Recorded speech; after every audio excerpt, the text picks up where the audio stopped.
अस्सलाम वालेकुम। इस वक्त यहाँ पर तकरीबन मेरे ख्याल में फैसल में कितनी लाशें निकल चुकी हैं? 20 के करीब कितनी होंगी अभी तक।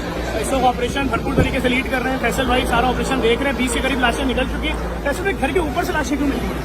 ये घर के ऊपर से नहीं है, हाँ ये जली हुई है, गलियों से निकाली है। ऊपर जो लाशें गिरी थी ना, हाँ। जो अंदर पैसेंजरों की कुछ लाशें ऊपर भी गिरी थी, अच्छा, उनको हम बराबर के घरों से उठा के लेकर आ रहे हैं। जैसे यहाँ से भी एक लाश अच्छा, लोग जो यहाँ पे काम करने वाले थे वो भी जले हैं, क्योंकि आग बहुत ज्यादा थी, घरों के अंदर तक गई है आग। और इसमें लोग बहुत बड़ी तादाद में जले हैं, जो मकामी लोग यहाँ मोहल्ले के रहने वाले हैं वो जले हैं। और वो फैसल भाई अभी भी लाशें निकल रही हैं, आप देख सकते हैं किस तरह से लाशें जा रही हैं सारी। और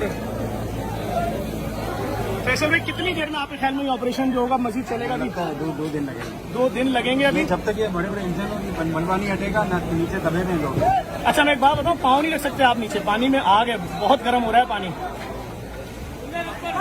देखिए किस तरह रजाकार काम कर रहे हैं नीचे, इन्हीं के रजाकार हैं। और सारी बॉडीज निकाली जा रही हैं, 20 बॉडीज फैसल भाई बोल रहे हैं अब तक निकाली जा चुकी हैं यहाँ से। और जहाज का पूरा फर ये सामने पड़ा हुआ है, जब तक ये नहीं हटेगा 15-20 के करीब जख्मी भी। बॉडीज निकल रही हैं बहुत स्पीड में यहाँ से, और बहुत तेज रेस्क्यू अमल जारी है। सारी यहाँ से ले लेके जा रहे हैं मुख्तलिफ जगहों पे, मुख्तलिफ अस्पतालों में।